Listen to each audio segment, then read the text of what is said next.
7, 6, 5, 4, 3, 1.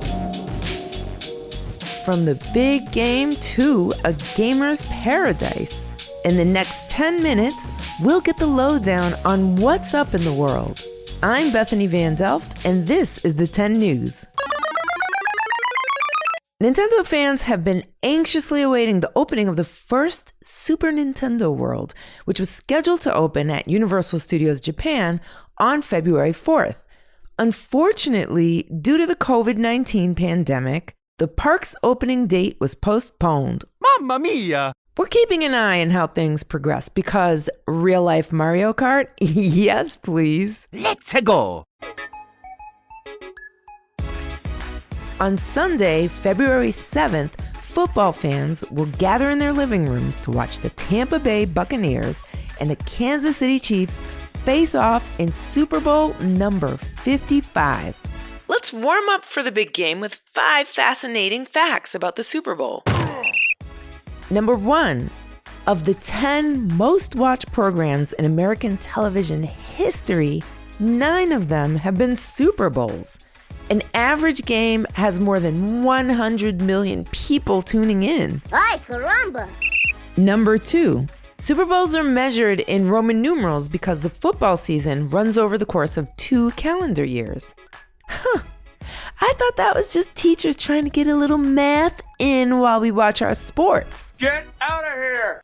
Number 3, the Minnesota Vikings have played in 4 Super Bowl games, but the team has never led the score at any point in any of them. Prince must have been so sad. Aww. Number 4, listen to these unbelievable snack stats. On Super Bowl Sunday, people will consume 1.3 billion chicken wings, 11.2 million pounds of potato chips, plus 8.2 million pounds more of tortilla chips, and 139.4 million pounds of avocados. Makes for the perfect dip every time. Sheesh. That is a lot of food. Somebody say Tums, Tums, Tums, Tums, Tums, Tums, Tums, Tums, Tums, Tums. And number 5, this year, Sarah Thomas will make history as the first woman to officiate a Super Bowl game. You know it. But she's been breaking boundaries for years. She was the first woman to officiate a major college football game, the first to officiate a bowl game, the first to officiate in a Big Ten stadium, and in 2015, she became the NFL's first full-time female referee. Yes! Get it, girl. Did you know that Ben & Jerry's created a new ice cream flavor in honor of former NFL quarterback Colin Kaepernick? It's about time. It's called Change the World. Get it? Change the World. And its makers have said it's meant to honor Kaepernick's courageous work to confront systemic oppression and to stop police violence against Black and brown people. Amazing. As for the flavor, it's vegan, like Cap, with caramel non-dairy sunflower butter, fudge chips, graham crackers, and chocolate cookies mixed in. I'll have some. Hey grown-ups, are you and the family enjoying the 10 News? If so, could you please do us a big, big favor? All you have to do is go to Apple Podcasts and give us a rating and a review. Hopefully 5 stars, but no pressure. You don't even have to stop listening. You can do it right now. Don't worry, I'll wait. Just kidding, take your time. Do it though. It may not seem like a big deal, but it really helps other listeners find the 10 News so our community can grow. Thanks again for listening. We really appreciate it.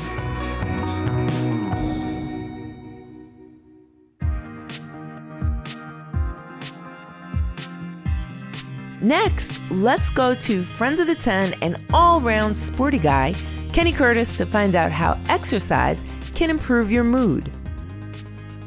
Well, it's officially winter, And even though there are so many great things about this time of year, snow, cozy fires, hot cocoa, being trapped inside all day can make everyone start to feel a little stir-crazy. Luckily, there's one simple thing that we can do to help beat the winter blues. Exercise. Yeah, I know, exercise. But did you know that physical activity has actually been linked to improving mental health? Yep, one of the best things you can do for your mental state is to simply move your body. People who exercise regularly tend to have more energy, sleep better at night, and experience more positivity throughout the day. That means they're happier. A regular exercise routine has even been proven to reduce anxiety, depression, and ADHD.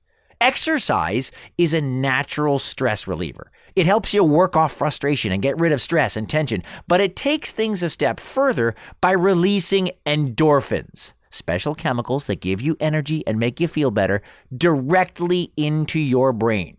So essentially, by moving your body, you're getting rid of the bad stuff and putting in more of the good stuff. The best part? You don't have to work out like crazy to feel the benefits. Phew. 30 minutes of moderate exercise a couple of times a week is enough to see improvements in your mental well-being. And by moderate exercise, we mean that you should be breathing a little heavier than normal, but not completely out of breath. You should still be able to hold a conversation. And you should be hot, but not extremely sweaty. So this means walking, yoga, or going for a bike ride all qualify. You can even break the 30 minutes up throughout the day if you can't find time to do it all at once. So this sounds great, but if you're anything like me, you're probably wondering how in the world you can find a way to exercise in the middle of winter, in the middle of a pandemic, when we all have to stay indoors and all the schools and gyms are closed. Well, remember, every little bit counts. Dance parties, cleaning the house, playing tag with your brother, all of these are effective ways to get some exercise into your daily life. If you're doing virtual school, you can add some squats, jumps, and stretches in between classes. Or maybe just jog up and down the steps. You don't have to set aside an entire hour of your day, unless you want to. You can just add more movement into your daily routine. You can also turn exercise into a game you can play with the whole family. Some doctors suggest creating an exercise jar with different activities inside. Kids and parents take turns pulling a piece of paper out of the jar and doing the exercises together. Some ideas include jumping jacks, sit-ups, and jogging in place. If you're looking for more ways to stay physically active, there are tons of fun exercise videos online, including kids yoga and karate. And of course, there's always outside. Even if the weather isn't ideal, you can still bundle up to stay warm. Simply taking the dog for a walk can be a great way to exercise, and it'll make your grown-ups happy too. So no matter how you decide to exercise, it's important to remember that physical health has a huge impact on your mental health. Our minds and bodies are connected that way. Exercise isn't just good for you physically, it can actually make you feel happier, and it prevents further health issues when we get older. Every little bit counts, so get started today. It's time for your trivia question of the day. February 4th is the National Day to thank what public servant? Is it A, National Thank a Mail Carrier Day, B, National Thank a Crossing Guard Day, or C, National Thank a Toll Booth Worker Day? Did you guess it? The answer is A.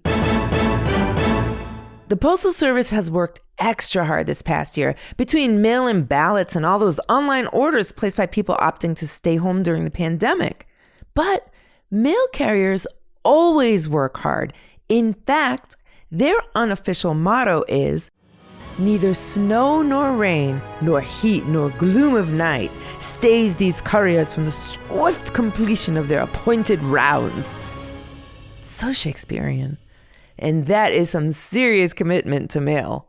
So let a mail carrier know that you appreciate them so much. Well, thank you very much. I mean, you could do that every day, right? Time is up. That's the end of the 10 for today, but you can catch new episodes on Tuesdays and Thursdays. The 10 News is a co-production of Small But Mighty Media in collaboration with Next Chapter Podcasts and distributed by iHeartRadio. The 10 News writing team is led by editorial director Tracy Crooks with contributions from Stephen Tompkins and Kenny Curtis. The creative producer is Jenner Pasqua. Marketing is led by Jacob Bronstein with social media and web support by Stephen Tompkins and Adam Farr. Editing and sound design by Pete Musto under the production direction of Jeremiah Tittle. Executive producer Donald Albright and show creator Tracy Leeds Kaplan round out the team. If you have any questions about the show, a story idea, or a fun fact you want to share, email us at hello@the10news.com. And as always, don't forget to subscribe, rate, and review the 10 News on Apple Podcasts, iHeartRadio, Spotify, or wherever you listen to podcasts. It really helps get the word out there. I'm Bethany Van Delft, and thanks for listening to the 10 News. Now go bake your mail carrier a cake or something.